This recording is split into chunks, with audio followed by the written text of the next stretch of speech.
사도행전 2장 14절에서 21절까지를 제가 한 절 읽고 여러분이 한 절 읽고 또 제가 읽고 여러분이 읽고 이렇게 해서 읽는 걸 교독이라고 하는데요. 우리 교독으로 읽겠습니다. 제가 먼저 읽을게요. 베드로가 11사도와 함께 서서 소리를 높여 이르되 유대인들과 예루살렘에 사는 모든 사람들아, 이 일을 너희로 알게 할 것이니 내 말에 귀를 기울이라.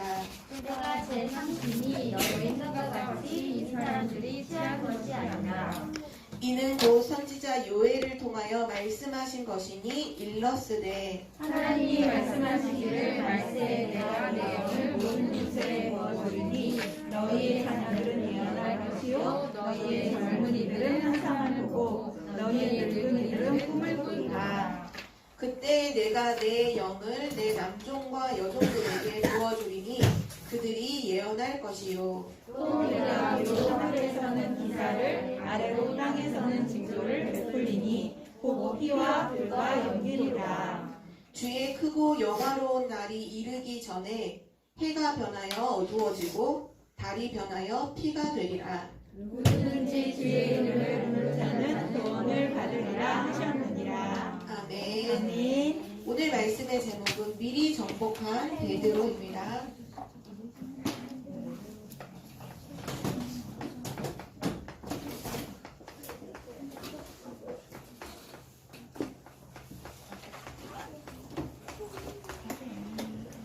우리는 항상 기억해야 돼요. 하나님은 우리를 어떻게 보실까요? 237 치유 서밋의 지도자로 우리를 보고 있어요. 하나님은 우리를 그렇게 부르셨거든요. 237 치유 서밋의 지도자로. 그래서 하나님이 우리에게 말씀하셨죠. 이번 4월 한 달 동안 뭐 하라? 기도로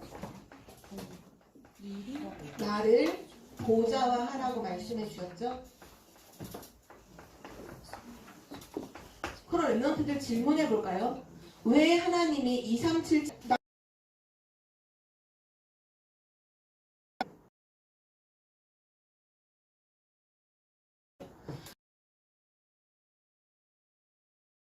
하고 있을 이때에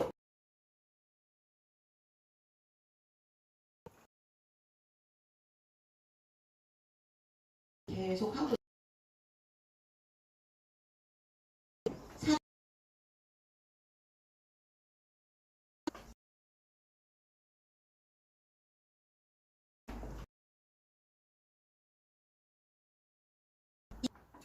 내 인생의 주인은 내 인생은 내 거야. 내가 주인이야. 이렇게 사단은 우리를 속이고 있어요. 내 인생의 주인은 나야. 내 맘대로 하는 게 최고야. 그거는 사단의 종로를 타는 사단의 노예, 포로, 속국이 되는 가장 빠른 길이에요. 사단은 우리를 내가 주인이라고 속여놓고는 결국은 뭐 하게 만들죠? 사단을 섬기도록. 사단에게 잡혀서 우상 숭배하도록 우리를 속이죠. 그래서 여기에 속지 않기 위해서는 항상 기도로 나를 보좌화해야 돼요. 그래서 실제 랩런트가 이렇게 기도해야 돼요. 내 인생의 주인은 내가 아니에요. 내 인생의 주인은 누구죠? 하나님이요, 그리스도요, 성령이죠. 내 인생의 주인은 내가 아니에요. 하나님이 나의 주인이에요. 그렇죠? 그래서 우리 랩런트는 항상 어떻게 기도하느냐? 하나님, 성삼위 하나님으로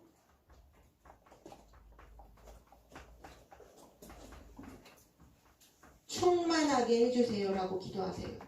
항상 이렇게 기도해야 돼요. 이유가 뭐죠? 하나님이 주인이시니까. 내 인생의 주인은 하나님이시니까 항상 기도할 때 성삼위 하나님으로 충만하게 해주세요. 그렇게 기도해야 돼요. 자, 전사님이 증인을 대볼게요.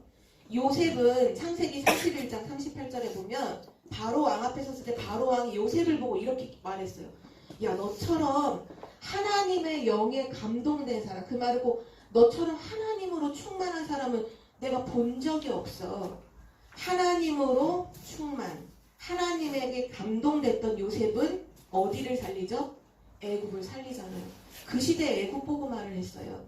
다윗은 어땠죠? 비록 양치기였지만 어느 날 하나님의 그 보내신 사무엘 선지자로부터 머리에 기름 부음을 받죠. 이날 이후로 여호와의 신에게 크게 감동되었던 사람이 다윗이에요.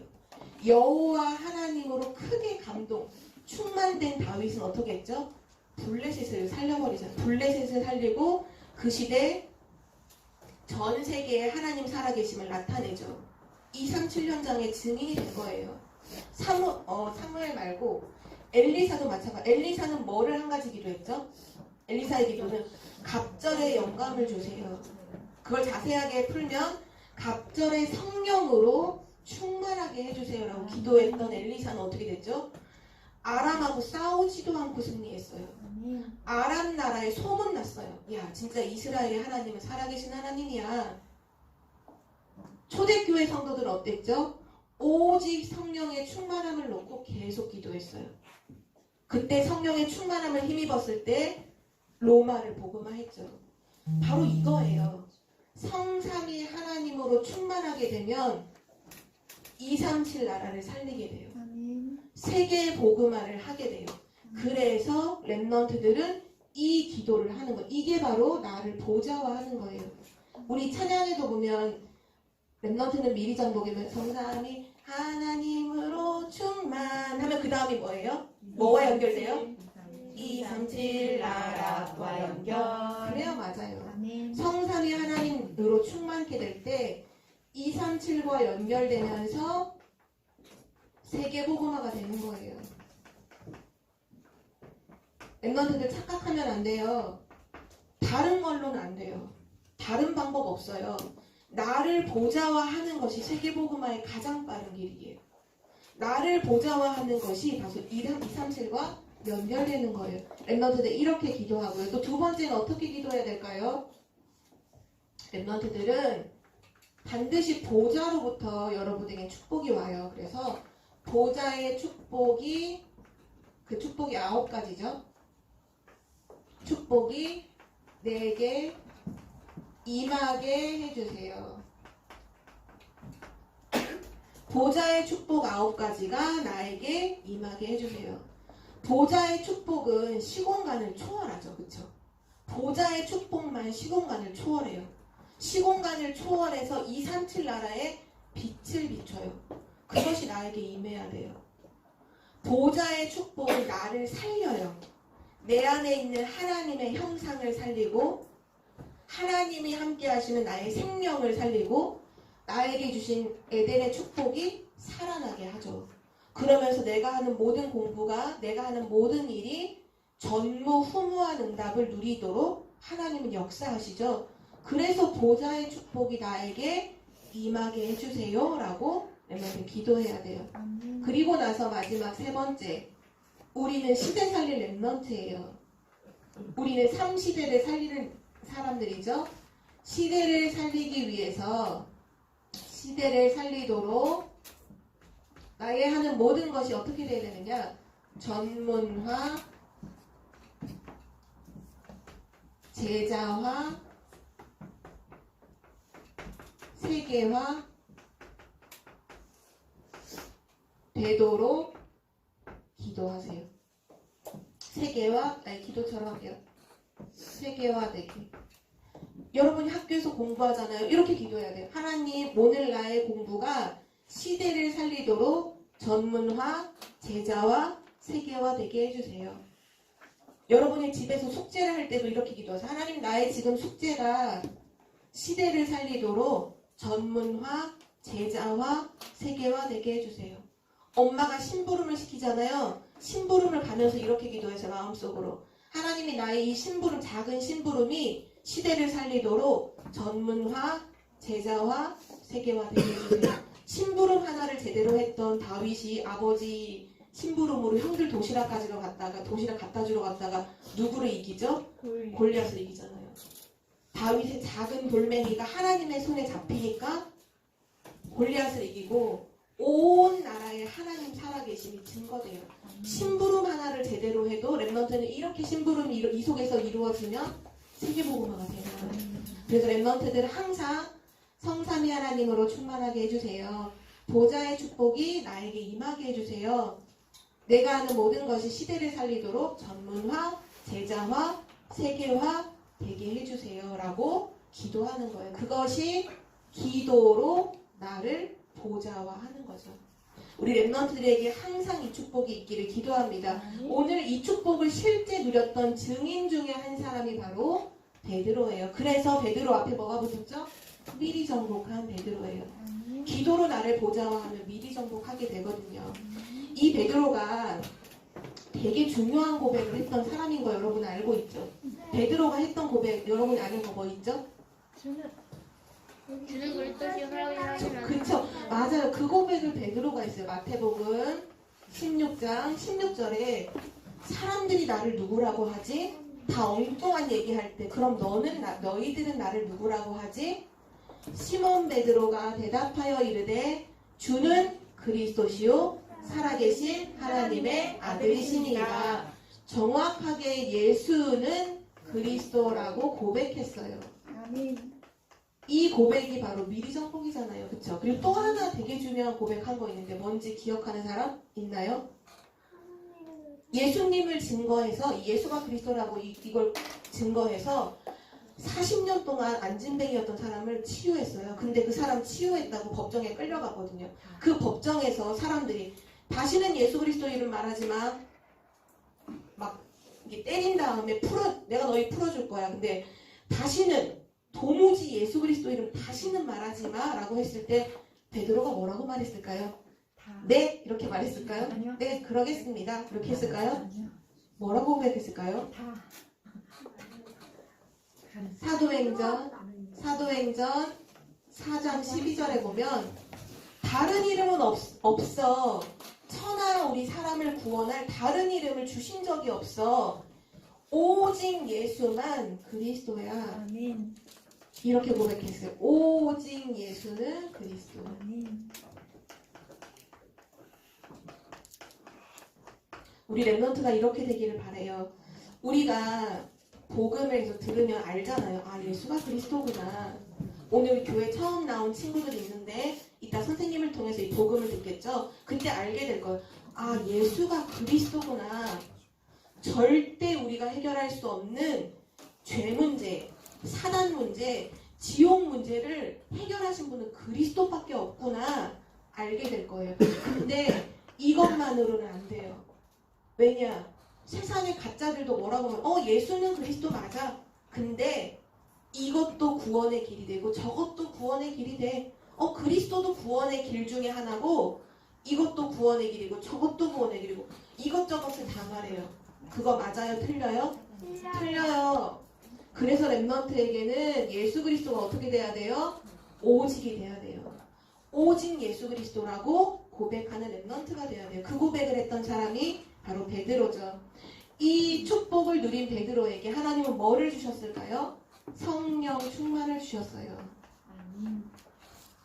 예수가 그리스도이심을 알고 그 그리스도가 오직이라고 고백하는 자에게는 하나님이 약속하신 성령 충만을 주시죠. 오늘 우리가 읽었던 그 본문이 성령 충만을 입었던 베드로의 설교한 내용이에요. 그러니까 베드로가 성령 충만해서 복음을 증거한 내용이란 거죠. 우리 랩런트가 138 언약을 붙잡고 실제 기도로 나를 보좌화하면 반드시 성령 충만이 임해요. 그러면 성령 충만이 임할 때 어떤 일이 일어나죠? 지난주 말씀과 같은 의미예요. 반드시 예언된 하나님의 말씀이 성취되는 그 속에 항상 있게 되죠. 초대교회 성도들이 언약을 굳게 붙잡고 마가다락방에 모여서 오로지 기도했어요. 그러니까 138 언약 잡고 393 기도를 계속했어요. 그때 오순절 날이 이미 이름에 성령 충만함이 마가다락방에 모인 120명의 사람들 한 명 한 명에게 전부 다 임했어요. 전부 다 임하니까 전선이 저번 우리 랩런트 데이 때 그런 얘기 했잖아요. 우리 쓸데없는 얘기 하지 말자. 다 입 다물자. 근데 138 언약 붙잡고 393 기도 누리면 한 가지만 말하게 된다고 했잖아요. 그 한 가지가 뭐였죠? 예수 그리스도라고 했잖아요. 맞아요. 성령 충만함이 임하니까 이 초대교회 성도들이 나가서 한 가지만 얘기하는 예수는 그리스도라고 계속 얘기하는 거예요. 모든 사람 하시고 모든 문제 해결하신 예수가 그리스도야 라고 고백할 때 사람들이 어떻게 생각했냐? 저 사람들이 미쳤나? 저 사람들이 지금 무슨 얘기를 하는 거지? 저 사람들이 지금 제정신이 아닌가 봐. 우리가 모르는 말을 막 하는 거예요. 그때 당시에 성령 충만이 임하니까 15나라의 언어로 말하기 시작했거든요. 성경에 보면 성령이 말하게 하심을 따라서 각자 다른 언어로 막 얘기하는 거예요. 막 현우가 ES는 그리스도 막 이렇게 말하고, 막 여기 태경이가 또 지저스 크라이스트 막 영어로 막 얘기하고, 온통 아이들이 막 사람들이 다른 언어로 막 예수는 그리스도라고 말하는 거예요. 그때 이 사람들이 술에 취했나? 무슨 일이지? 라고 궁금해할 때 베드로가 이렇게 얘기한 거예요. 그게 아니야. 우리가 술에 취한 게 아니야. 우리가 뭐에 취했냐? 우리가 성령에 취했어. 성령의 충만함을 받았어. 근데 이 성령 충만함은 요엘서 구약에 있는 성경의 예언자죠. 요엘서 2장 28절에 보면 마지막 때가 되면 내가 내 영을 모든 사람에게 부어줄 거야 라는 하나님의 말씀이 성취된 거야. 하나님의 말씀이 성취되었어. 우리에게 바로 그 약속하신 하나님의 영이 우리에게 임했어 라고 사람들에게 전달했어요. 하나님의 영에 충만케 되면 뭐랑 연결되죠? 237과 연결되고 세계복음화 되죠. 바로 이 장소가 세계복음화의 문이 열리는 장소가 되었어요. 237과 연결되는 장소가 되었죠. 그때 베드로가 성령 충만하니까 뭐가 보여요? 미래가 보였어요. 미래에 대한 설교, 예언을 막 했죠. 우리 랩런트도 알죠? 미래는 앞으로 어떻게 될까요? 랩런트들이 생각하는 미래는 어떤 미래예요? 엄청 밝고 행복하고 막 살기 너무 좋고 막 그럴 것 같아요? 실제 미래는 어떻게 될까요? 앞으로 여러분이 주인공으로 뛰어야 하는 미래 50년의 실제 현장은 어떤 모습일까요? 안 좋은 모습? 네, 맞아요. 실제로는 영적으로 완전히 어두운 시대예요. 빛이 없는 시대. 복음을 증거하지 않는 시대. 영적으로 완전히 어두워서 영적 문제가 너무너무 심각한 시대죠. 오늘 메시지에도 그 부분에 대해서 얘기했어요. 19절, 20절을 전도사님이 다시 읽어줄게요. 또 내가 위로 하늘에서는 기사를 아래로 땅에서는 징조를 베풀리니 곧 피와 불과 연기로다. 재앙이 임할 걸 얘기하죠. 20절에 주의 크고 영화로운 날이 이르기 전에 예수님이 다시 오시기 전에 해가 변하고 어두워지고 달이 변하여 피가 되리라. 모든 것이 어두워지고 재앙이 막 시작될 거예요. 근데 그 미래에 하나님이 뭐를 약속하셨죠? 오늘 21절을 랩런트가 꼭 마음에 담으세요. 오늘 사도행전 2장 21절 말씀 우리 랩런트 중에 한 명이 찾아서 읽어볼까요? 2장 21절 읽어보세요. 누구든지 주의 이름을 부르는 자는 구원을 받으리라. 아멘. 아멘. 맞아요. 하나님이 이 어두운 영적 문제 시대, 영적 어둠의 시대에 뭐를 약속하셨어요? 구원을 약속하셨어요. 그 구원은 어떻게 받아요? 누구든지 주의 이름을 부르는 자. 주는 누굴까요? 주는 그리스도시요 살아계신 하나님의 아들이십니다. 바로 예수 그리스도의 이름을 부르는 자에게는 구원을 하나님이 약속하셨어요. 그것을 설교로 선포했어요. 우리 랩런트가 정말 성령의 충만함이 힘입으면 말씀의 성취 속에서 미래를 보고 그 미래의 하나님의 구원을 선포하는 자들이 될 줄 믿습니다. 그것이 베드로가 누렸던 보좌와의 축복이에요. 또 베드로는 뭐를 누렸을까요? 이 보좌와를 시키는 기도를 베드로는 24 누렸어요. 24. 베드로의 24. 성경에 보면 오늘 말씀에 우리 읽지는 않았지만 사도행전 3장 1절에 보면 바로 그 다음 장이죠. 제9시 기도 시간에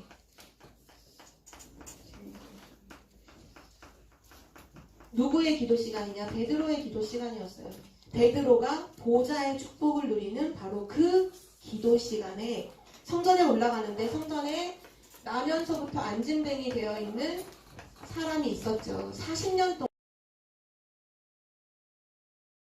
성전에 앉아 있다는 건 성전에 들어가는 모든 사람이 봤다는 얘기겠죠. 그런데 복음이 없는 종교인들은 절대로 그 사람을 도와줄 수도 살릴 수도 없었어요. 종교인은 할 수 없어요. 바리새인들, 서기관들, 대제사장들 아무도 그 안진뱅이를 도와줄 수 없어요. 단지 고작 하는 거라고 뭐 하는 거예요? 쨍그랑 하고 이렇게 국어라는 그릇에다가 동전 떨어뜨려 주는 거 또는 업어서 옮겨주는 거 정도만 했죠.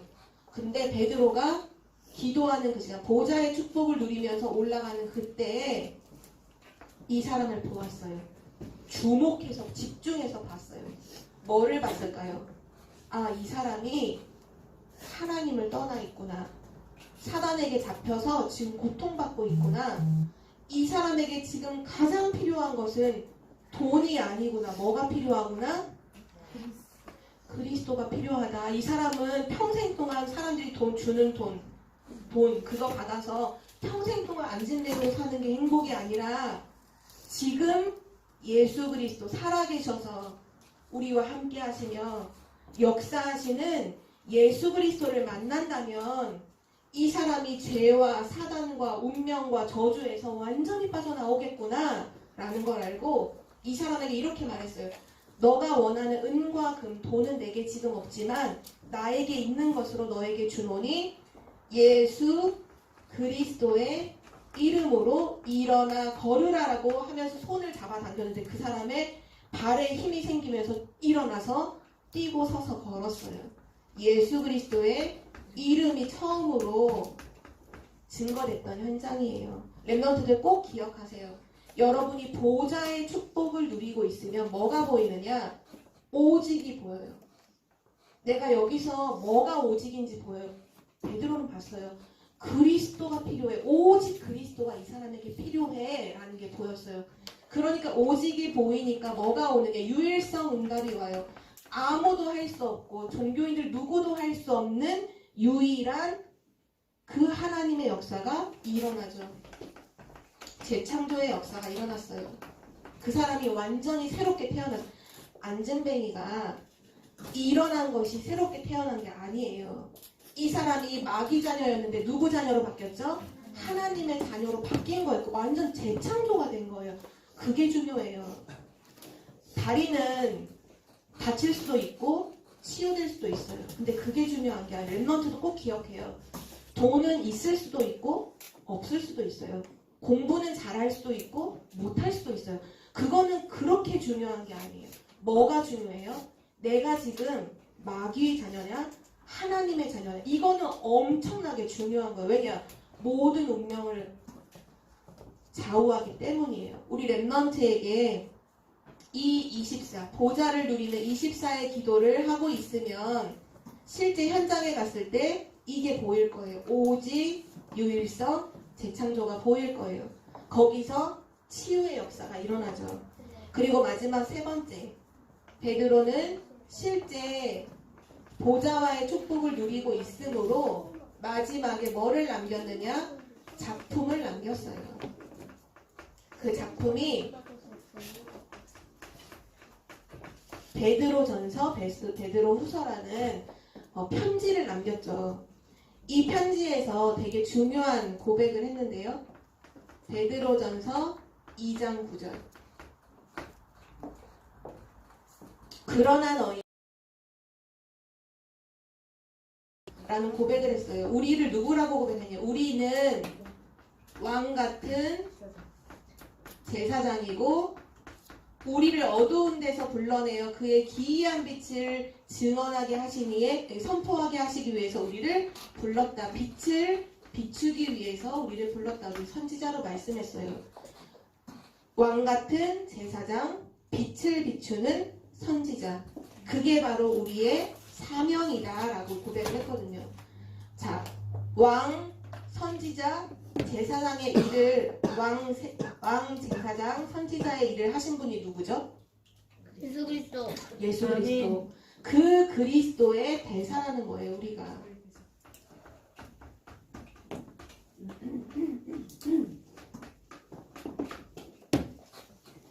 이때 렘넌트들은 왕을 살리고 현장의 중요한 서밋들을 살리게 되죠. 오늘 말씀을 자세히 보면 베드로가 성령 충만하여 결국 237과 연결되고 그 보좌의 축복을 24 누림으로 치유가 일어나고 실제 작품을 남김으로 서밋들을 살리게 되죠. 237 치유 서밋의 지도자가 누구였냐? 베드로였어요. 어떻게 해요? 실제 보좌를 누렸거든요. 오늘 많은 내용이 있지만 다 잊어버려도 괜찮아요. 한 가지만 기억해야 돼요. 나를 보좌화시켜야 세계복음화 할 수 있어요. 다른 방법으로는 안 돼요. 나를 보좌화시키는 방법은 뭐로 하는 거죠? 기도로 하는 거예요. 393 누리는 기도. 그래서 오늘 결론으로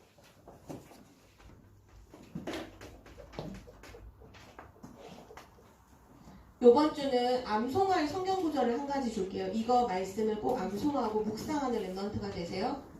방금 전에 전사님이 빠르게 읽고 넘어갔지만 이거 너무 중요한 고백이에요. 왜냐면 여러분의 정체성이 있기 때문이죠. 베드로전서 2장 9절 말씀을 암송하고, 암송은 기본이고 이건 정말 기초고, 정말 중요한 건 묵상하세요.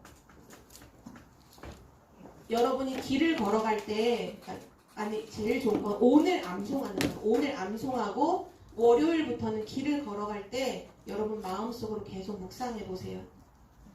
하나님이 여러분에게 주신 어마어마한 축복이 실제가 되고 능력이 되고 반드시 치유가 될 거예요. 그리고 나서 나를 보좌화하는 기도, 보좌화 기도를 계속 실천하세요. 1238 언약 잡고 393 기도 누리는 거.